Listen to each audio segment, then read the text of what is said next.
बोलिए गोविंद भगवान की जय। जय श्री राधे श्याम। यहाँ एक सज्जन ऐसे भी बैठे हैं आपके बीच में जिनको हम नैमी सारण में बैठकर के कथा सुना चुके हैं। अभी कुछ समय पूर्व गए थे हम लोग नैमी सारण, और वहीं सज्जनों जब 88,000 जब ऋषि एकत्रित हुए तो उनमें एक ऋषि हैं सौनक जी महाराज।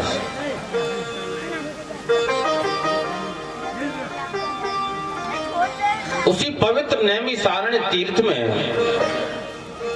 जब ऋषि जब एकत्रित हुए तो एक सबसे कम उम्र के एक ऋषि आए जिनकी अवस्था केवल 20 वर्ष की थी। और वहां पहले से ऐसे ऋषि बैठे थे जिनकी आयु हजारों वर्ष हो चुकी थी। ये भागवत का ग्रंथ है सज्जनों, ये समुद्र है, ये भंडार है।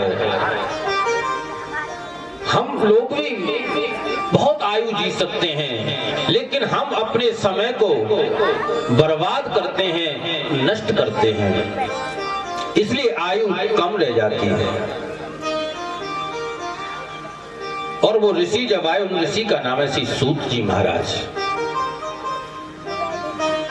और उन सूत जी महाराज को देखते ही सब ऋषि लोग खड़े हो गए उनके सम्मान में। तो किसी ने पूछा कि ये 20 वर्ष का बालक आया है और इसे देख करके बड़े बड़े ऋषि लोग खड़े हो गए जिनकी आयु हजारों वर्ष है, ये कौन है ये बालक? बोले ये सूत जी महाराज हैं। और हाँ, हमारे यहाँ व्यक्ति को उम्र से बड़ा नहीं माना जाता है, हमारे यहाँ व्यक्ति को ज्ञान से बड़ा माना जाता है।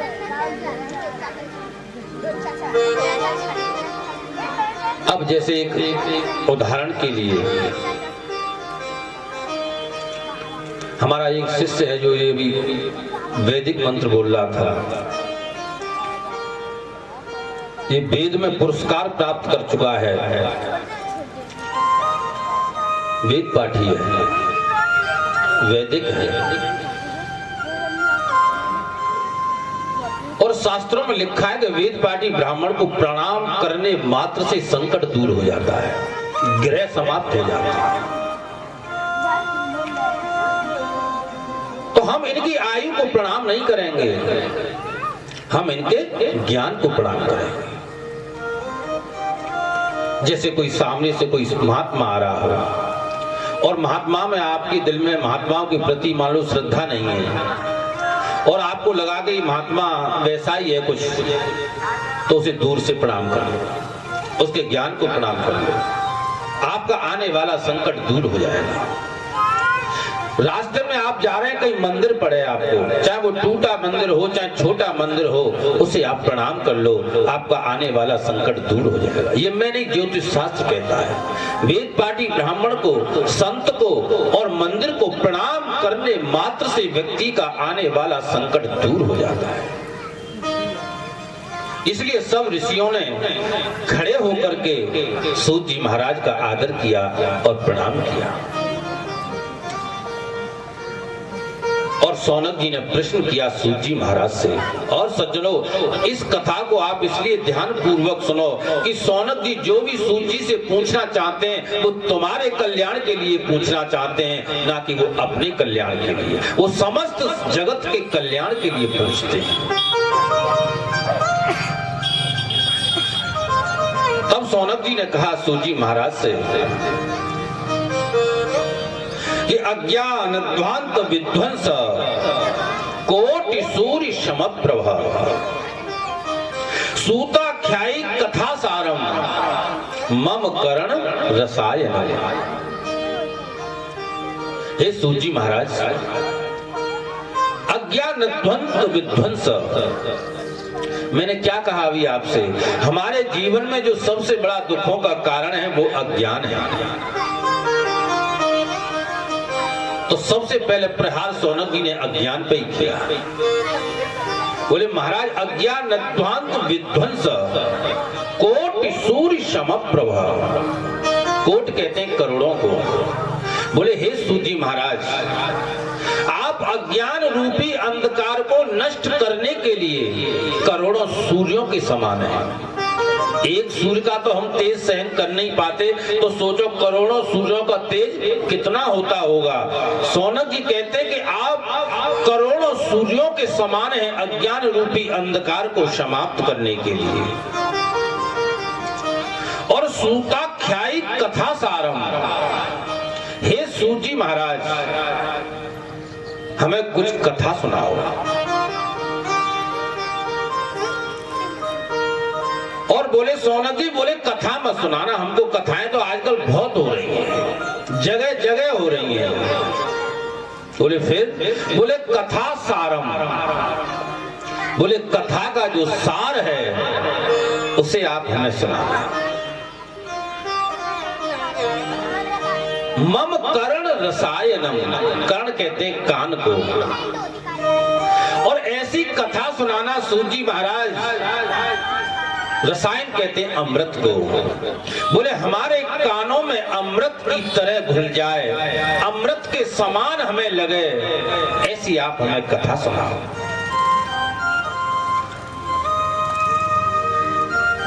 और वो कैसी कथा सुनाना? बोले भक्ति ज्ञान विरागा तो विवेको वर्धते महान। और सूजी महाराज ऐसी कथा सुनाना कि हम कोई वैसे तो हम पहले से मोह माया से ग्रसित हैं, ऐसा ना हो कि कथा सुनने से और ज्यादा माया में प्रवेश हो जाए। वो ऐसी कथा सुनाना कि भक्ति ज्ञान विरागाप्तो, एक तो हम जो भक्ति करते हैं वो भक्ति हमारी बढ़े और ज्यादा हो भक्ति। ऐसा लगना चाहिए कि हम अभी जो भक्ति करते हैं वो बहुत थोड़ी है। और ज्ञान, अभी हमको थोड़ा ज्ञान कम है, ऐसा मान करके जब हम कथा सुनेंगे तो हमें ज्ञान की प्राप्ति होगी। भक्ति ज्ञान विरागा तो। और हाँ, इस संसार से हमें वैराग्य नहीं होता है, हम दिन रात सताए जा रहे हैं फिर भी हमें वैराग्य नहीं होता है। देखो परीक्षित जी, शास्त्रों में तो यहां तक लिखा है कि कोई व्यक्ति हो और उसे धनवान हो, जिस पे धन हो, और धनवान व्यक्ति अगर दान न करे, धनवान होकर के जो दान न करे, और घर से जो अपमानित हुआ व्यक्ति, जो सताया हुआ है, वो व्यक्ति अगर भजन न करे तो ऐसे दोनों को शरीर में पत्थर बांधकर डुबो देना चाहिए।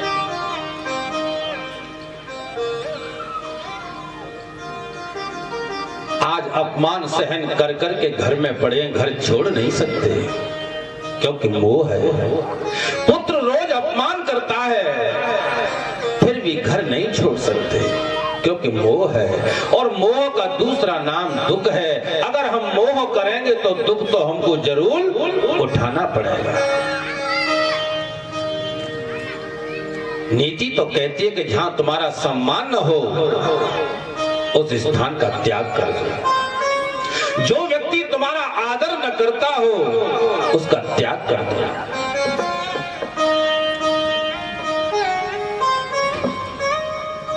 इसलिए कहते हैं सज्जनों, सौनक जी बोले ऐसी कथा सुनाना कि माया मोह निराश्य, ये जो हम मोह माया में जो फंसे हुए हैं, जिस जाल में हम फंसे हुए हैं, उससे हमें मुक्ति मिले, उससे हमें निवृत्ति मिले, ऐसी हमें आप कथा सुनाना।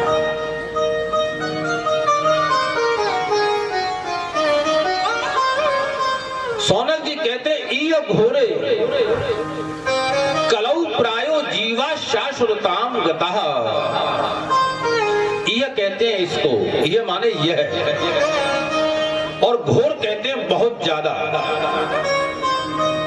ईय घोरे कलौ, कलौ कहते कहते हैं कलयुग को, जो इस समय कलयुग चल रहा है। और सज्जनों, कलयुग का मतलब ही ये है कि वो काल का युग है। कली माने काल, काल माने मृत्यु। ये मृत्यु लोक है। यहाँ हर व्यक्ति को मृत्यु को प्राप्त करना है, यहाँ हर जीव को मृत्यु को जाना है, प्राप्त करना है, इसलिए इसका नाम मृत्यु लोक है।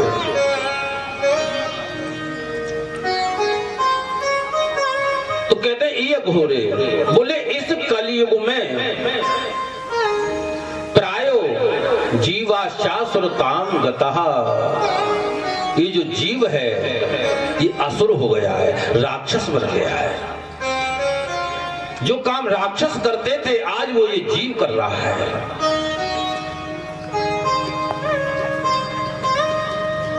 इसीलिए सज्जनों, राक्षसी प्रवृत्ति होने से हमारा मन भजन में नहीं लगता है, हमारा कीर्तन में मन नहीं लगता, और सबसे बड़ी बात यह है कि हमारा मन कथा में नहीं लगता। और कथा में अगर मन ना लगे तो आप समझ लेना कि हमारे पाप उदय हो रहे हैं और वो हमें चाहते नहीं कि हम पुण्य की ओर बढ़े। क्योंकि जो पाप होता है सज्जनों, वो भगवत भक्ति नहीं करने देता है, भजन नहीं करने देता है।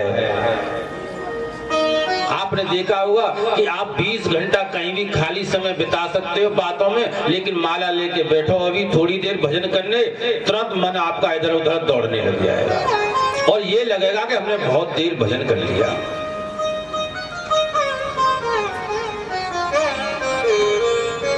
तो कहते हैं सूत जी महाराज, बोले आज जो जीव है वो असुर हो गया है, राक्षस बन गया है।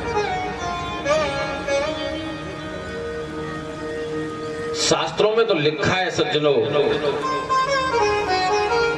आज कैसा ये घोर कलयुग है सज्जनों। जभी तो वेद व्यास जी कहते हैं कि व्यक्ति असुर हो गया है। आज लोग अपने माता पिता पे भी हाथ छोड़ देते हैं, अपमान की तो बात छोड़ देते।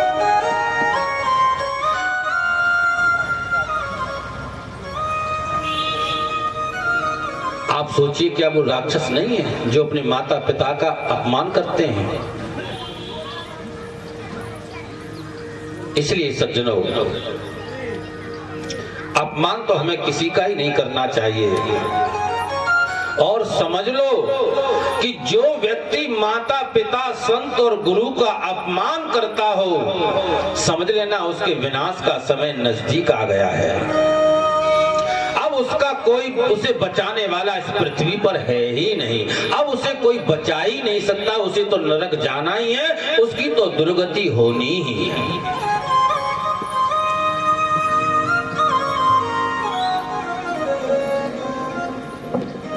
कभी भी जीवन में देखिए, भागवत की कथा आप सुनते हैं, इसे जीवन में उतारो। अगर जब तक हम इसे जीवन में उतारेंगे नहीं, इस कान से हमने सुनी और इधर से निकाल दी, इसका कोई लाभ नहीं। जो कमी हम छोड़ सकते हैं, जो बुराई हम छोड़ सकते हैं, उन्हें उनका त्याग करना चाहिए। लेकिन जिनका त्याग करना चाहिए उनको हम ग्रहण करते हैं। बेटा इस माइक को संभाल जाओ, ये बार बार गिर जाता है। बोलिए गोविंद भगवान की जय, बोलिए द्वारिकाधीश भगवान की जय।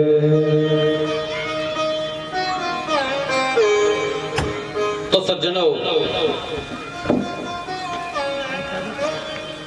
जीव जो है मनुष्य को कहते हैं,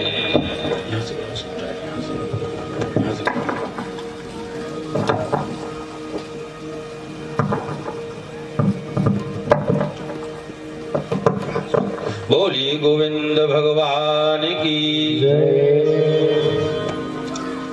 देखो, हमने अभी आपसे कहा कि 7 दिन में आपको भगवत दर्शन होगा, कहा था। तो एक तो सबसे पहला जो भगवान का दर्शन 7 दिन में करना चाहता है, आज से वो संकल्प ले, चाहे उसकी कितनी भी हानि हो जाए, चाहे कितनी भी आपदा आ जाए उसके ऊपर, इन 3 व्यक्तियों को अपनी जुआ से कभी अपशब्द मत बोलना। एक माँ को, एक पिता को और एक गुरु को। जो भगवत दर्शन करना चाहते हैं वो इस जीवन में प्रतिज्ञा लेंगे, अब तक जो कुछ हो गया सो हो गया, गतम न सोचामी कृतम न मन्ने, जो हो गया वो बीत गया, लेकिन आज से हम अपने माता पिता का जीवन में कभी अपमान नहीं करेंगे। अरे गोविंद तुम्हारे आगे पीछे घूमेगा, वो तुम्हारे दर्शन के लिए घूमेगा, अभी तो हम उसके दर्शन के लिए घूमते हैं, और जब हम इस नियम का पालन करेंगे तो वो हमको देखेगा कि ऐसे व्यक्ति का दर्शन हो जाए जिसने अपने जीवन में कभी माता पिता गुरु का अपमान न किया। अच्छा, नुकसान तुम्हारा हो भी क्या गया? तुम लाए क्या थे जो तुम्हारा नुकसान होगा, जिस कारण से तुम अपमान करते हो? था क्या तुम्हारे पास और रहेगा क्या तुम्हारे पास? कुछ नहीं। ये अज्ञान है।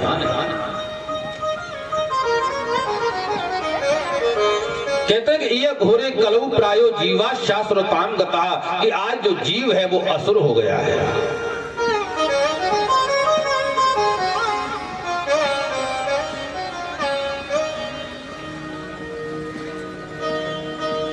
हम आपको सत्य बता रहे हैं व्यास पीठ पर बैठ करके।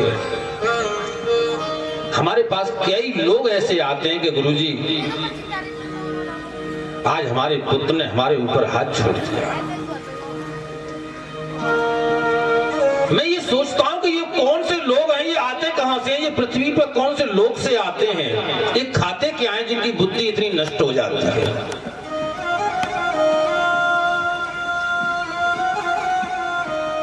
और फिर वही लोग